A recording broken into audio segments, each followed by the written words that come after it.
أعوذ بالله من الشيطان الرجيم. بسم الله الرحمن الرحيم.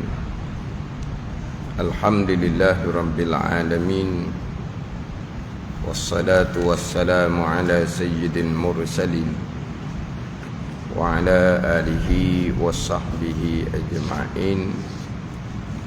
رب اشرح لي صدري ويسر لي أمري واحلل عقدة من لساني يفقهوا قولي.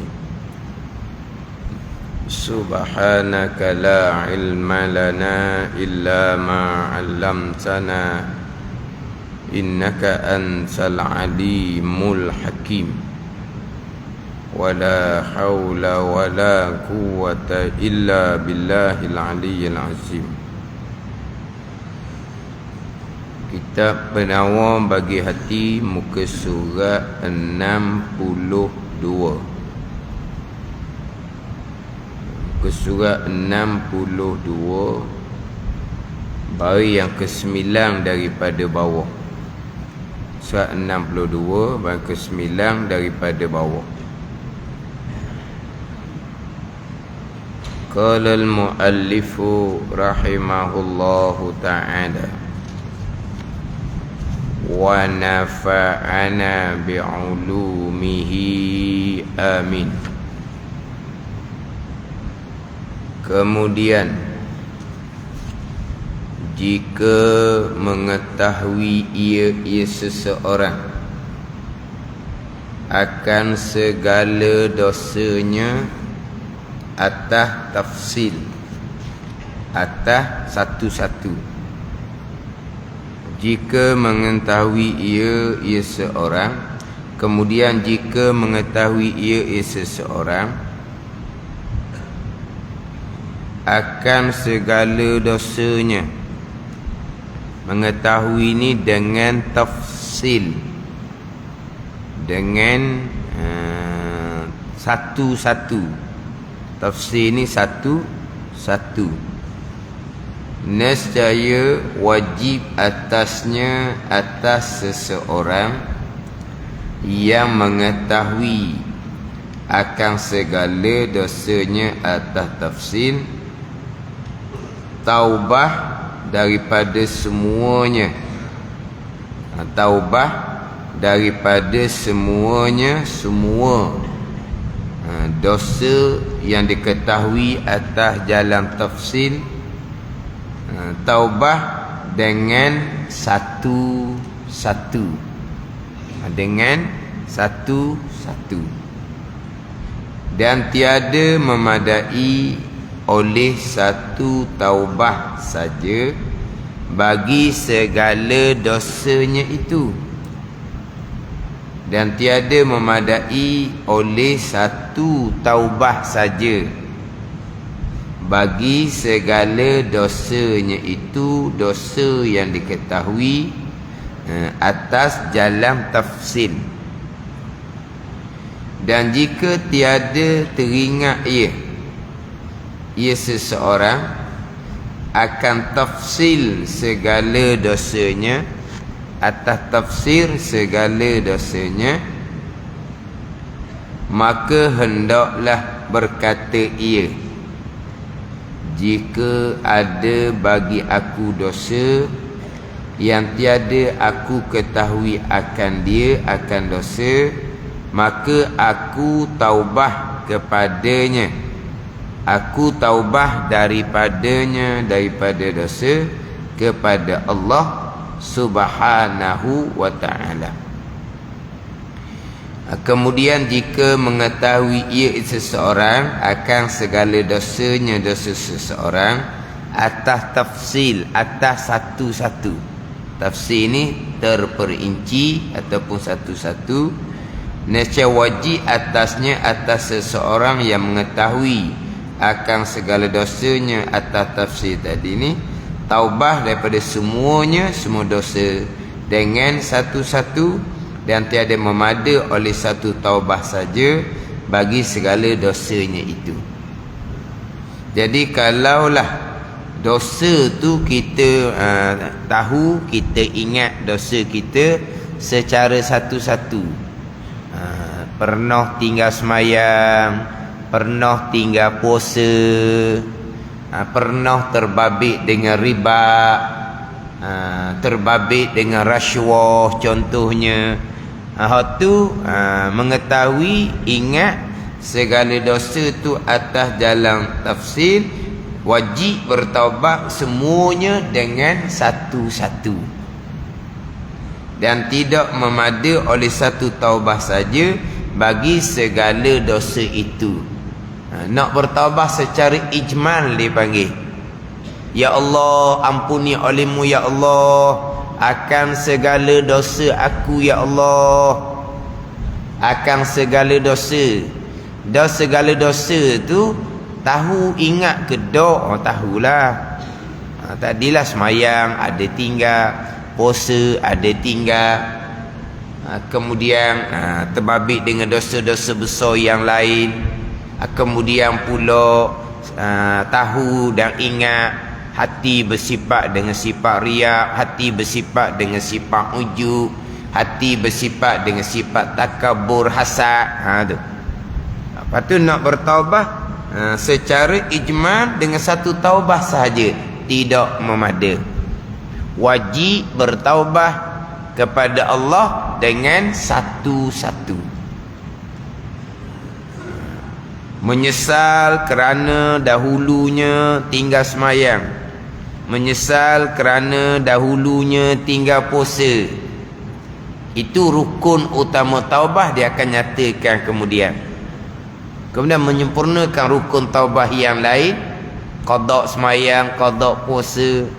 Menyesal kerana dahulu cuai daripada mengeluarkan zakat, cuai daripada mengeluarkan zakat pada masa dahulu, menyesal. Kemudian menyempurnakan rukun taubah yang lain, kena kira balik zakat yang cuai, yang tidak dibayar pada masa dahulu tu, kena kira mula, bayar semula. Itu rukun taubah. Tapi rukun taubah yang utamanya adalah menyesal. Hati menyesal serta kita minta ampun dengan Allah secara satu-satu. Kita qada semayang, itu salah satu rukun taubah. Kita minta ampun dengan Allah. Dahulu kita tinggal semayang, di hari kita qada puasa, kita minta ampun dengan Allah. Dahulu kita tinggal puasa. Satu-satu. Kalau dosa tu dosa berpegang dengan akidah yang terpesong, kena taubah suku-suku, kena taubah satu-satu. Tidak memada dengan oleh satu taubah saja. Taubah secara ijma dengan satu taubah saja. Padahal mengetahui, ingat terdahulunya berpegang dengan akidah yang salah. Mana kena satu-satu. Menyesal di hati kerana terdahulu berpegang dengan akidah yang salah. Sekarang kita sudah berpegang dengan akidah yang sebenar. Azam pula di hati, dengan pegang sebenar ni kita akan kekalkan sampai ke mati. Ada ni. Satu-satu. Kalau kita mengetahui dan kita ingat. Tapi sebagaimana disebut sebelum ni lah, tanpa ilmu tidak ada bicara taubah. Tanpa didahulukan dengan ilmu, tidak ada bahagian taubah. Bahkan tanpa belajar ilmu fardu ain, taubahnya macam mana? Di saat yang sama malaikat catat dosa besar kerana mengekali jahil fardu ain. Di saat yang sama malaikat catat dosa besar kerana berpegang dengan akidah yang sesat. Di saat yang sama malaikat catat dosa besar kerana sembahyang hanya adah, tidak dihukumkan bersembahyang. Di saat yang sama malaikat catat dosa besar riak, ujub, takabur, tak ada lah taubah. Tidak kembali lagi kepada jalan agama Allah Subhanahu wa ta'ala. Tak ada lah timbul kita taubah lama dah. Kita taubah lama dah dia kata. Tapi baru sedar pegangan salah. Tak taubat lagi lah. Dia kata, saya taubah lama dah Ustaz tapi kena-kena pegangan pun dah betul. Tak taubah lagi. Taubah lama dah tu maksud apa? Mari masjid tu lah lama dah. Mari masjid tu lama dah. Jadi mari masjid tu lah rukun taubah. Mari masjid tu rukun taubah lah. Kalau mari masjid untuk belajar ilmu fardu ain, taubah daripada dosa besar mengakali jahil fardu ain, memanglah kena mari masjid. Tapi kalau mari masjid tu tidak diadakan kuliah fardu ain, tu tak bertaubah pun lagi. Lama dah saya bertaubah, tapi baru sedar berpegang akidah yang salah. Baru sekarang fokus belajar fardu ain, tapi saya taubah lama dah. Tak kena dengan ayat, tak panggil taubah seumpama tu. Sebab baru menyadari berpegang akidah yang salah, baru nak mula nak fokus belajar fardu ain, tauhid, fiqh dan tasawuf, tapi saya taubat lama dah. Tak panggil taubat. Mari masjid tu lama dah. Tapi memanglah kena mari masjid sebab kita nak belajar fardu ain. Tapi masjid mana? Masjid yang menyediakan kuliah fardu ain. Tapi kalau masjid tu tidak menyediakan kuliah fardu ain, tak bertaubatnya lagi. Macam mana timbul ayat saya taubat lama dah? Mana kena sebut saya mari masjid lama dah. Baru betul. Tapi baru tahu pegangan saya salah. Baru je sekarang fokus nak belajar fardu ain. Sekarang lah baru bertaubat. Sebelum tu mari masjid lah. Sebab tua-tua dah, nak pergi ke mana lagi? Nak pergi tempat permainan orang muda-muda kata, "Wacik kubur panggil dah wacik ni bukan tempat wacik dah sini ni. Tak kena dah wacik mari sini. Kita budak selesa waktu mari sini. Masjid lah wacik tu pergi masjid Bukan bertaubah pun. Sebab apa? Sebab tak ada arah dah. Hak kawan-kawan tu ada di masjid. Tapi di masjid tu belajar ke tak fardu ain? Tak belajar, tak ada kelas fardu ain. Tak apa kalau kita beres dah fardu ain. Tiba-tiba fardu ain tauhid pun baru nak belajar, fardu ain fiqh baru nak belajar, fardu ain tasawuf baru nak belajar. Itu belum bertaubah, baru sekarang bertaubah. Bukan kata saya lama dah bertaubah Ustaz tak ada. Tak taubah pun lagi. Mana pokok pangkal balik kepada ilmu. Untuk kembali kepada pegangan yang sebenar, untuk kembali kepada ketaatan zahir yang sebenar, untuk kembali kepada ketaatan hati yang sebenar, untuk memelihara daripada pegangan yang salah, untuk memelihara daripada maksiat zahir, untuk memelihara daripada maksiat hati. Itu hak taubah. Itulah taubah. Kembali kepada agama Allah Subhanahu wa ta'ala, kembali kepada jalan akhirah. Nak kembali itulah untuk jalan kembali ilmu. Tanpa ilmu tidak ada jalan kembali. Masih lagi berada dalam kesesatan, terutama sekali kesesatan pegangan.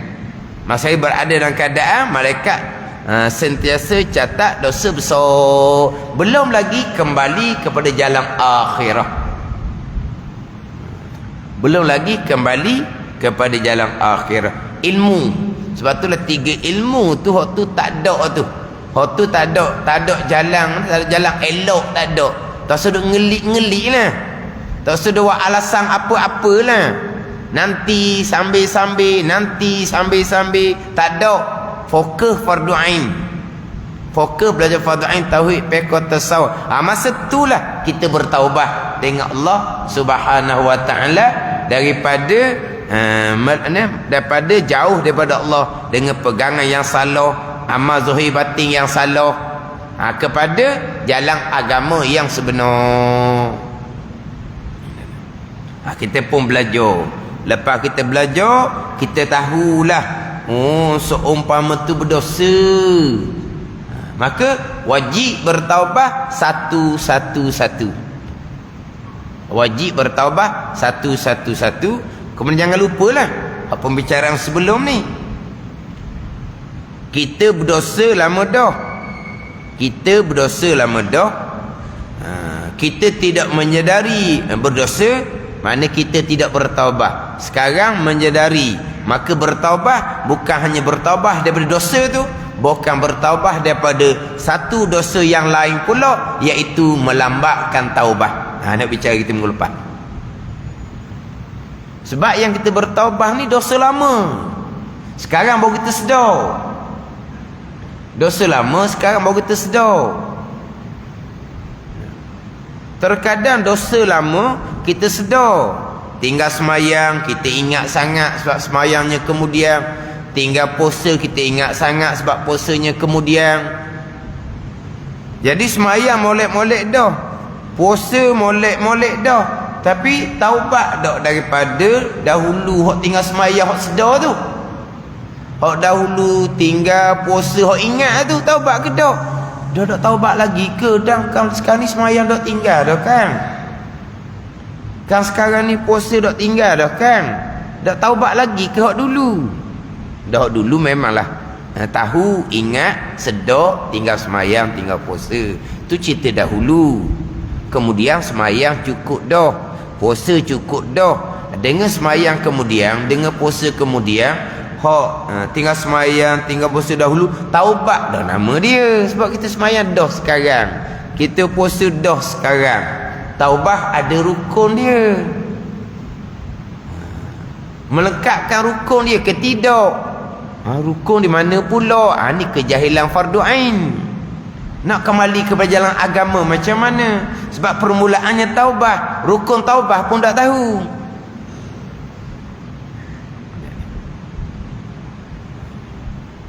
Menyesal tak dahulu tinggal seorang 3 puasa? Menyesal. Sekarang sampai puasa dah tinggal dah? Memang. Patut azam bulat di hati, tinggal semayang, tinggal puasa, tak buat dah. Tu rukun taubat dah tu. Menyesal, satu rukun taubat. Sekarang sudah tak tinggal dah semayang, tak tinggal dah puasa, rukun taubat yang kedua. Memang azam bulat di hati, tidak akan mengulangi balik. Dahulu tinggal semayang, dahulu dengan puasa tu, tak akan buat semula dah. Seumpama tu. 3 dah rukun taubat.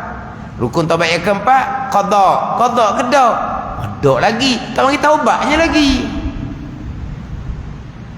Tak panggil taubatnya lagi. Jadi kemudian baru qada. Sekarang baru taubat. Bukannya taubat daripada dosa tinggal semayang puasa, kena taubat daripada dosa kerana melambatkan taubat. Sebab sekarang baru taubat. 2 taubat asing tu. Satu taubat daripada dosa kerana meninggalkan semayang puasa dengan melengkapkan rukun taubat, qada semayang, qada puasa. Kena taubat daripada satu dosa yang lain pula, melambatkan taubat. Sebab apa? Sebab tak tahu rukun taubat, tak erti taubat tu apa dia.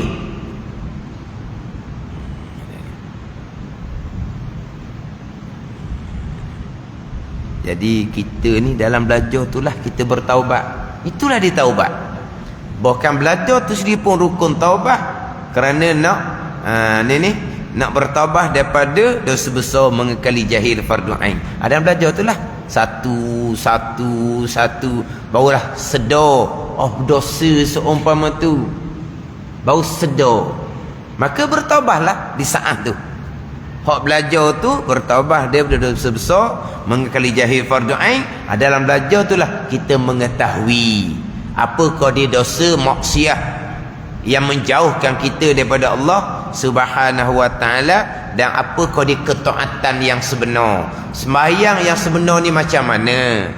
Berjemaah yang sebenar ni macam mana? Sebab dia ada syarat dan rukun. Sembahyang ada syarat dan rukun, berjemaah pun dia ada syarat-syarat dia untuk sah berjemaah.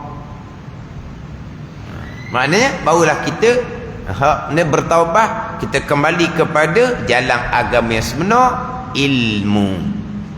Man la yutilbal ilm falaysa bitaib. Siapa yang tidak belajar ilmu, dia tidak ada taubah, tidak ada.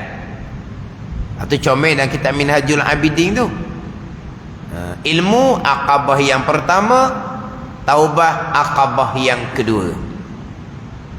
Tapi ilmu tidak ada taubah. Mari susun. Ilmu Aqabah yang pertama, taubah Aqabah yang kedua. Kita nak mengetahui mana dosa, mana taat. Ni hak rukun taubah kita nak tahu. Rukun taubah hak simple pun tak tahu. Kalau dosa dengan Allah, berapa rukun taubah? Dosa dengan Allah berkait dengan fardu. Dosa dengan Allah berkait dengan kesalahan sesama anak Adam. Berapa kau rukun taubah? Tak tahu. Akhirnya beranggapan taubah ialah perbanyakkan istighfar. Taubah ialah sembahyang, perbanyakkan sembahyang sunat taubah. Perbanyakkan istighfar itu tuntutan yang sunat. Jangan tinggal. Sembahyang sunat taubah itu adalah sunat. Jangan tinggal. Tapi itu bukan rukun taubah.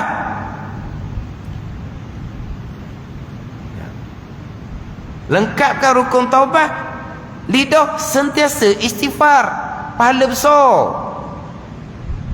Tapi di masa yang sama melengkapkan rukun taubah. Tanpa melengkapkan rukun taubah, istighfar walaupun 1 bilion pun tak panggil taubah. Kita semua maklum, istighfar tu hukumnya sunat, taubat wajib ijma' ulama. Istighfar kita maklum, hukumnya sunat. Kita lepas mayang, kita istighfar. Makna dalam masa-masa yang lain lidah kita beristighfar. Kalau tanya semua orang, apa hukum kita istighfar? Sunnah. Semua kata gitu. Apa hukum taubah? Wajib ijma' ulama. Jadi kalau istighfar tu rukun taubah, istighfar hukumnya pasti wajib, bukan sunnah. Tapi jangan salah faham. Perbanyakkan istighfar. Perbanyakkan istighfar. Tapi kewajipan kitanya melengkapkan rukun taubah. Tapi nak melengkapkan rukun taubah ni, taubah daripada apa? Dosa apa? Dosa apa tu balik pada ilmu. Rukun taubah pun balik pada ilmu. Tapi dosa apa yang kita nak taubah? Balik kepada ilmu. Ini semua bicara ilmu belakang. Ni bicara bab ilmu berkaitan dengan taubah. Kalau kita dosa yang kita lakukan dahulu kita tahu atas jalan tafsir, wajib taubat atas jalan tafsir juga, satu. Tidak memada kita bertaubat atas jalan ijmal, melainkan dan jika tiada teringat ia akan tafsir segala dosanya, maka ia berkata, ni memohon kepada Allah ni, jika ada bagi aku dosa yang tiada aku ketahui akan dosa, maka aku taubat daripada dosa kepada Allah Subhanahu wa taala. Minta ampun dengan Allah dosa-dosa yang kita tidak ingat, yang kita tidak sedari. Taubat dipanggil secara ijmal. Ni contoh. Dia belajar pondok, tapi kemudian sedikit. Jadi sebelum tu semayang pun tak cukup. Dia qada semayang, sentiasa menangis minta ampun dengan Allah Subhanahu wa taala. Itu dia istighfar mulut. Tapi rukun taubat, hati menyesal, dia qada semayang. Bila hati menyesal, maka dia pun mudah-mudah menangis minta ampun dengan Allah Subhanahu wa taala. Minta ampun ni mari daripada penyesalan. Penyesalan tu taubat. Penyesalan tu taubat. Kalau hati dia menyesal sungguh-sungguh kerana Allah Subhanahu wa taala, terimalah taubat dia. Sebab Nabi bersabda, at-taubatun nadamah. Taubah ialah menyesal. Itu taubah. Jadi macam menyesal saja rukun taubah? Tidak. Tapi dipanggil rukun taubah yang mu'zam, yang paling besar. Macam Nabi SAW bersabda, Al-hajju Arafata. Nabi kata, haji ialah wukuf di Arafah. Wukuf di Arafah tu je satu-satunya rukun haji. Kita maklum tidak, tapi itulah rukun haji yang paling mu'zam, yang paling besar. Lepas tu Nabi kata Al-hajju Arafata. Haji ialah wukuf di Arafah.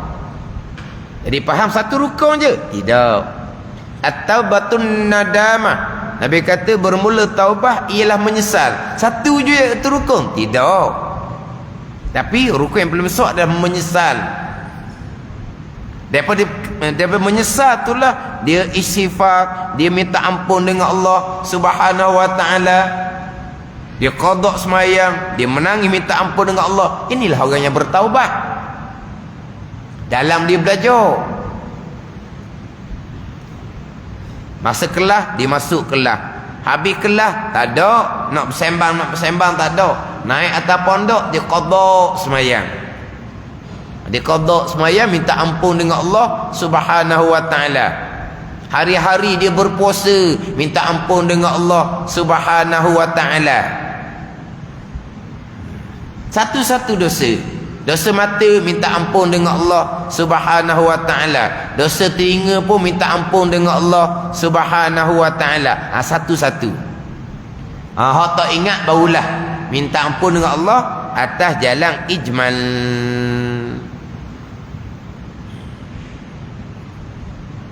Lepas tu duk tekan sangat bab ilmu tu. Orang kata macam mana pun dah ilmu. Itu permulaan dia, ilmu. Nak bertaubat, balik kepada ilmu. Nak bertaubat ni mana nak kembali kepada jalan akhirah, balik kepada ilmu. Ilmu pula kena susun molek. Jangan jember ikut suka gitu. Jadi macam tadilah, saya lama dah ustaz bertaubat. Saya lama dah duduk masjid ustaz Dengar sok moda ustaz di masjid, tapi baru je sekarang sedar pegangan salah, baru je sekarang fokus belajar fardu ain. Dengar dah. Taubat lama dah, main masjid lama dah. Mana apa? Belum bertaubat. Belum bertaubat. Sebab apa? Dia tak fokus molek. Inilah hak paling besar sekali kepada orang yang menyampaikan ilmu agama. Sebab dia dereba. Kalau dereba tu songsang, habislah penumpangnya songsang. Sebab itulah mengajar ni adabnya sampai ke ada 17 dan kitab Sirrus Salikin. Belajar 7 je adab. Orang belajar muta'allim, orang belajar 7 adab je dan Sirrus Salikin. Tapi muallim guru 17 adab. Sebab apa? Dia dereba. Mana kalau dereba tu betul, walaupun penumpang tu tak ada hala tuju, maka jalan pun jadi betul. Pada ni dia tak tahu nak pergi ke mana penumpang ni. Tak tahu. Ikut dereba bawa lah. Awak nak pergi ke mana sebenarnya? Tak ada hala tujunya. Nak berjalan je. Tapi kalau dereba tu betul, selamatlah dianya, sampailah tepat tuju. Hak orang ni memanglah ada tempat ia nak tuju. Tapi derebanya songsang, sesak sampai ke penumpang, hak sebenarnya ada tempat nak tuju. Lepas tu siapa ke dak? Tak siapalah penumpang. Sebab dia ambil dereba hak songsang, hak sesak. Kamu sebenarnya nak pergi ke mana? Saya nak pergi ke sini. Lepas tu kau kenapa tak siapa? Dereba pergi ke mana? Orang mengajar hak paling besar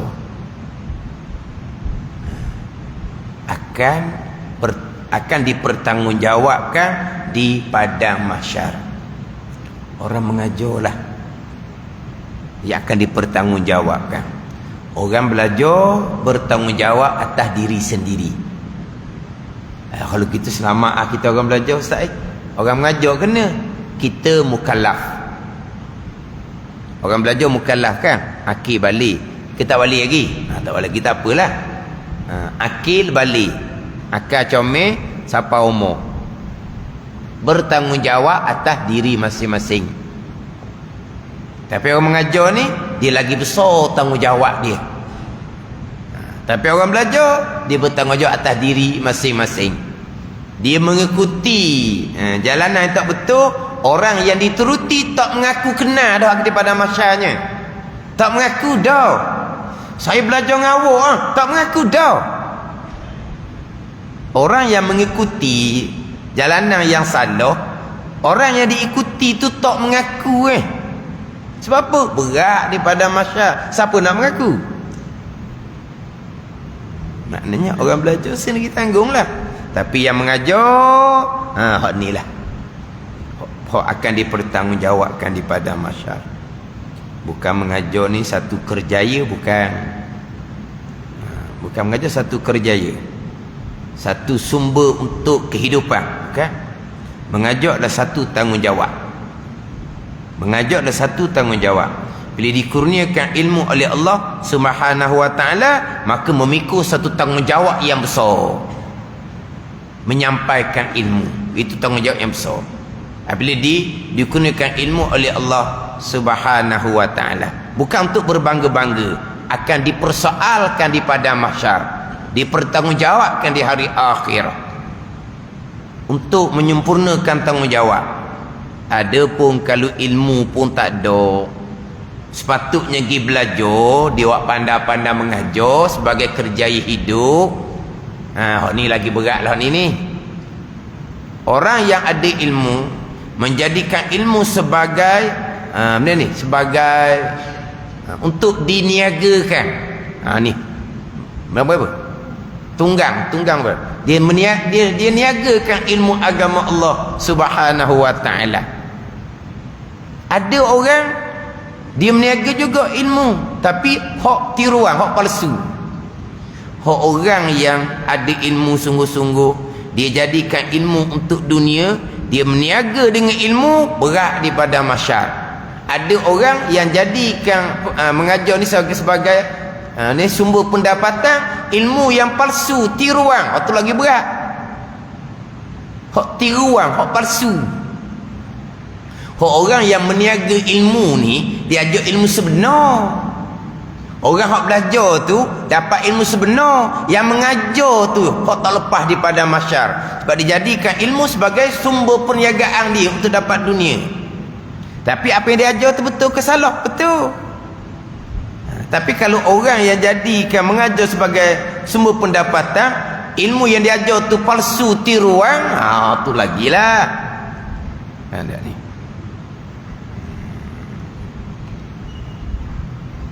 Orang yang ni, orang yang nak mengajar ni pula, dia tak boleh nak mengajar gitu. Dia kena ada tempat. Tempat tu pula yang jemput. Tempat tu pula yang jemput. Tempat tu pun sama juga. Yang jemputnya akan dipertanggungjawabkan. Kullukum ra'in wa kullukum mas'ulun an ra'iyati. Kita semua ada tanggungjawab. Kita akan dipersoalkan, bertanggungjawab kita. Orang mengajar bertanggungjawab. Orang yang sediakan tempat untuk mengajar akan dipertanggungjawabkan. Kalau baik, besarlah ganjaran. Kalau tak kena dengan jalan, besarlah tanggungan, beban di hari akhirat. Lepas tu kalau kita ni tak tahu hala tuju, jangan pikul tanggungjawab. Pegang rumah Allah Subhanahu wa taala. Pegang masjid ni bukan satu kebanggaan. Sebab orang pegang masjid ni tak ada gaji. Ke macam mana sekarang? Ada gaji ke? Pengurusi masjid ada gaji, esu masjid ada gaji, bendahari masjid ada gaji. Tak ada gaji. Tak ada gaji. Khidmat, sukarela, guna tenaga, terkadang keluar duit poket pulaknya. Nak tambah. Ada ni. Jadi pegang masjid bukan satu kebanggaan, satu tanggungjawab yang besar. Tunaikan sesempurna mungkin. Tunaikan dengan sesempurna mungkin. Atau majlis ilmu molek, cari direbam molek, biar penumpang hok tak ada tahu hala tuju ni pun jadi hala tuju dia betul.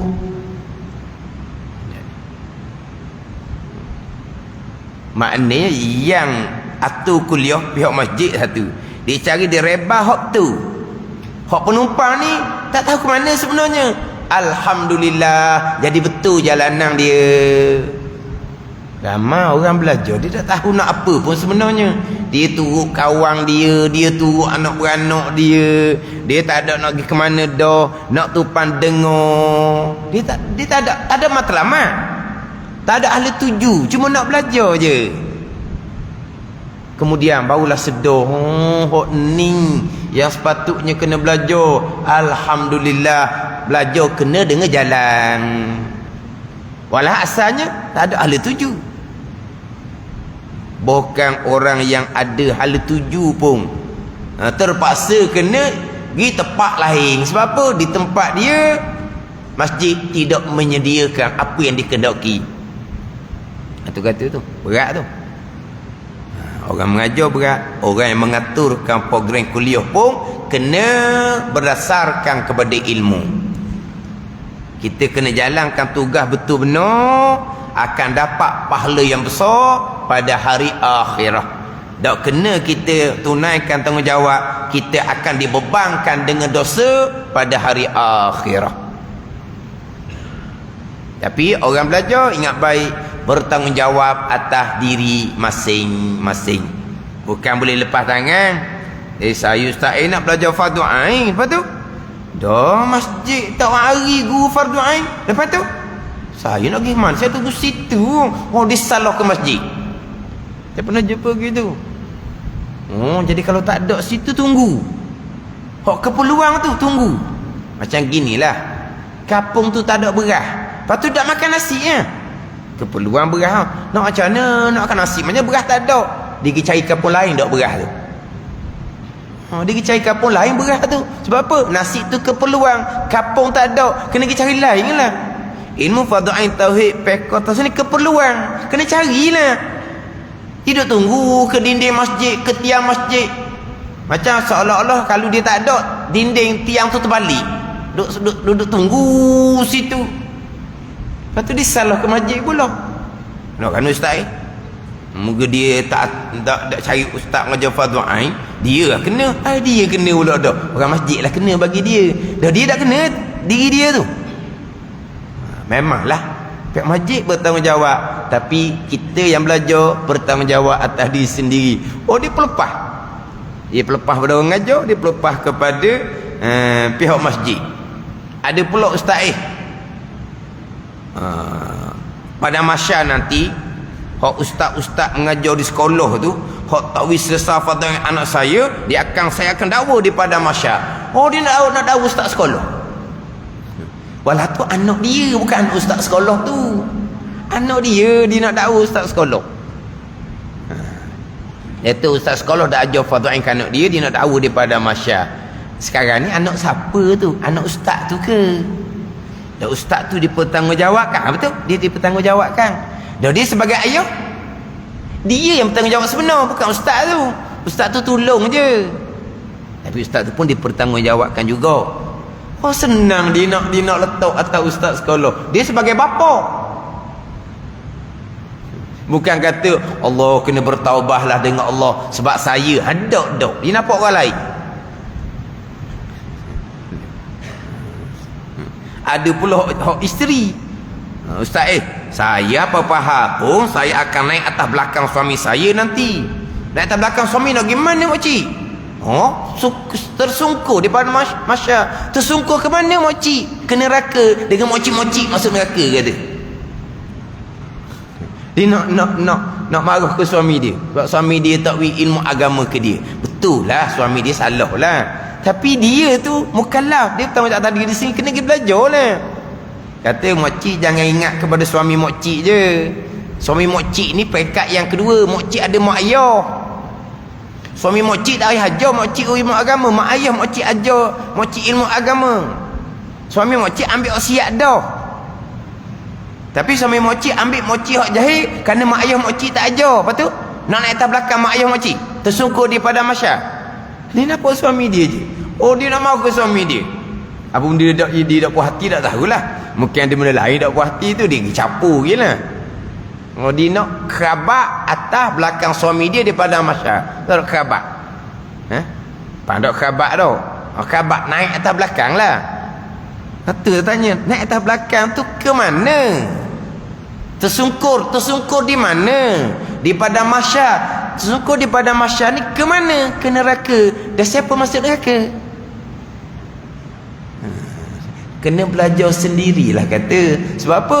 Sebab diri sendiri mukallaf akan bertanggungjawab atas diri sendiri. Yang suami tu lagi besar. Jangan lepas-lepas atas orang gitu. Tapi orang yang bertanggungjawab kena ingatlah, memang besarlah tanggungjawab. Kita nak balik pada jalan agama sebagai bekal hari akhirat. Lepas mati barulah menyedari bahawa kita tidak duduk atas jalan agama. Tu lewat dah lah, tadi nak kembali dah. Lepas tu belajar molek, susung ilmu molek, fadha'ain tauhid pekot tasawuf, kembali kepada jalan agama. Kita nak kembali taubah, kembali kepada jalan agama Allah Subhanahu wa ta'ala. Dan bahawasanya balik pada umbi semula. Atas tu, ketahui olehmu bahawasanya. Kembali situ. Dan bahawasanya ni, ketahui olehmu bahawasanya diri taubah itu satu ibadah yang dijanjikan akan pahala kerana taubah. Taubah tu satu ibadah yang dijanjikan pahala. Yang mana taubah ni diampuni dosa. Bukan hanya diampuni dosa, bahkan berpahala pula. Kita taubah ni kerana kita buat salah. Kita pun bertaubah kepada Allah Subhanahu wa ta'ala. Bukan hanya Allah ampuni dosa, berpahala pula. Pahala pula, ibadah pula, ibadah yang wajib. Bukan ibadah yang sunat. Ibadah yang wajib, berpahala, dosa diampuni oleh Allah Subhanahu wa ta'ala. Adapun hilang seksa, kemudian ada taubat itu, maka iaitu diserahkan kepada Allah Subhanahu wa ta'ala.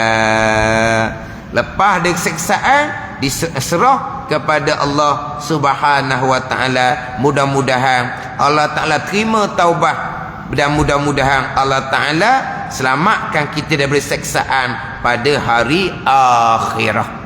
Itu serah kepada Allah Subhanahu wa ta'ala. Allah terima taubah, Allah lepaskan daripada siksaan, bukan menjadi kewajipan kepada Allah Subhanahu wa ta'ala. Kesemua itu adalah kurniaan daripada Allah Subhanahu wa ta'ala. Tetapi Allah Subhanahu wa ta'ala mustahil sama sekali memungkiri janji. Tapi adakah menjadi kewajipan bagi Allah terima taubah dan diangkatkan seksaan daripada seseorang yang bertaubah? Bukan kewajipan kepada Allah. Terserah kepada Allah Subhanahu wa ta'ala. Terserah kepada Allah, tidak menjadi kewajipan kepada Allah Subhanahu wa ta'ala. Tapi kita sangat-sangat rajak, sangat-sangat mengharap kepada keampunan Allah, dan sangat-sangat rajak, sangat-sangat mengharap selamat daripada siksaan api neraka Allah Subhanahu wa ta'ala. Kita taruh zon, letak zon molek kepada Allah Subhanahu wa ta'ala.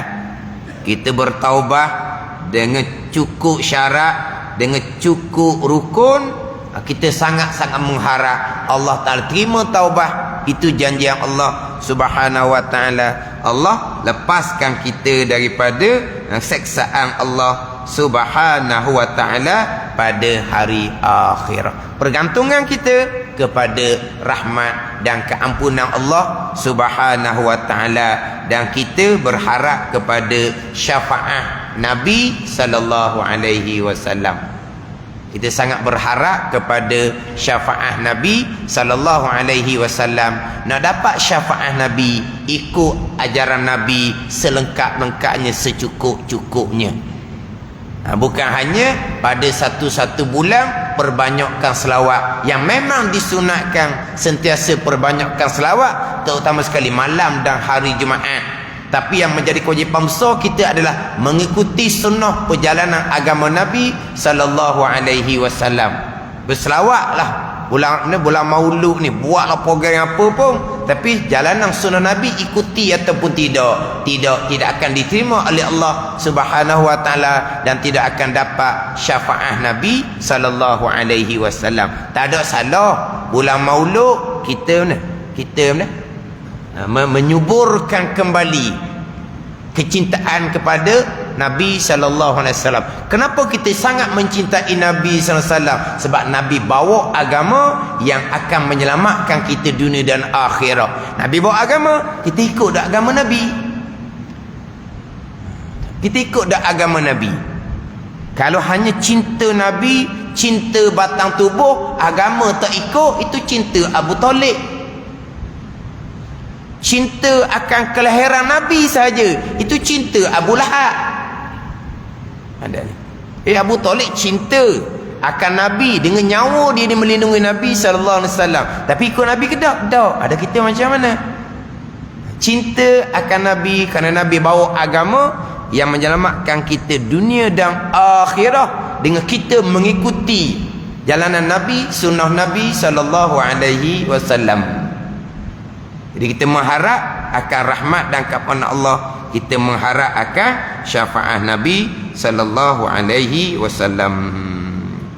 Telah berfirman Allah Taala, innallaha yuhibbut tawwabin. Artinya bahawasanya Allah Taala kasih ia akan sekalian yang banyak taubah, orang yang selalu bertaubah, orang yang berakhir taubah. Orang yang banyak bertaubah ni memanglah kita tak lepas daripada dosa, sebab kita tak maksum. Sentiasa bertaubah kepada Allah Subhanahu wa taala. Orang yang banyak taubah akan dikasihi oleh Allah Subhanahu wa taala. Wallahu a'lam. Kemudian minggu depan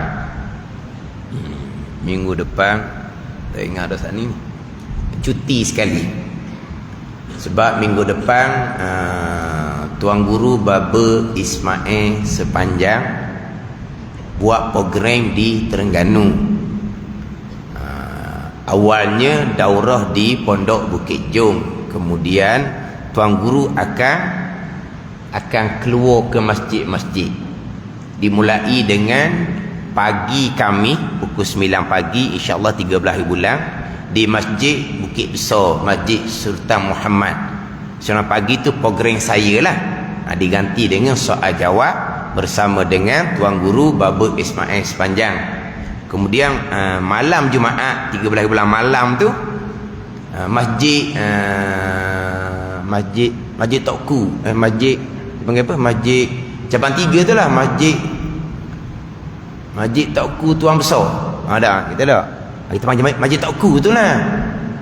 Bukan Masjid Tokku Paluh no, Masjid Tokku Cabang 3. InsyaAllah malam Jumaat tu. Jadi untuk di masjid kita, Masjid Ladang ni, saya cutilah sekali untuk kita sama-sama dapat mengikuti program dengan Tuan Guru Baba Ismail Sepanjang di Masjid Tokku. Kemudian hari Jumaat pula pukul 9 pagi jugalah Jumaat di Surau Iman. Pukul 9 pagi hari Jumaat.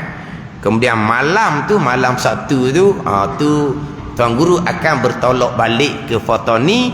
Malam tu Tuan Guru akan berhenti di Pondok Kerandang, pondok tempat saya mengaji dahulu. Jadi saya minggu harapan tu di Masjid Gunung Bila malam esok tu, minggu harapan tu tak ada jugalah, sebab saya akan ikut sampai ke Pondok Kerandang je lah setakat tu. Kemudian duha hari Sabtu tu di Masjid Masjid Ibrahimi di Pasir Putih. Tu cerita-cerita hala balik dah tu faham dah ni. Cerita hala balik lepas daripada duha pagi Sabtu di Masjid Pasir Putih tu, Tuan Guru akan balik ke Fatani. Jadi di Terengganu kita ni pukul 9 pagi kami Masjid Sultan Muhammad Masjid Besar, malam Jumaat Masjid Tauku. Jadi kita Masjid Ladang kita tangguh kuliah untuk sekali. Kemudian pukul 9 pagi Jumaat di Surau Iman. Pondok Kerandang tu itu cerita tambahan lah, itu cerita tambahan. Jadi insya-Allah minggu depan kita ada sekali maghrib dan juga isya. Wallahu a'lam. Bismillahirrahmanirrahim. Alhamdulillahirabbil alamin. Wassalatu wassalamu ala sayyidil mursalin wa ala alihi washabbihi ajma'in. Allahumma ftah alaina futuhal arifin. Allahumma allimna ilma akdamin wa fahimna famas sabiqin warzuqna ruqat talibin. Allahumma zidna ilman wa alhiqna bis salihin. Wa sallallahu ala sayyidina Muhammadin wa ala alihi wa sahbihi wa sallam. Walhamdulillahi rabbil alamin.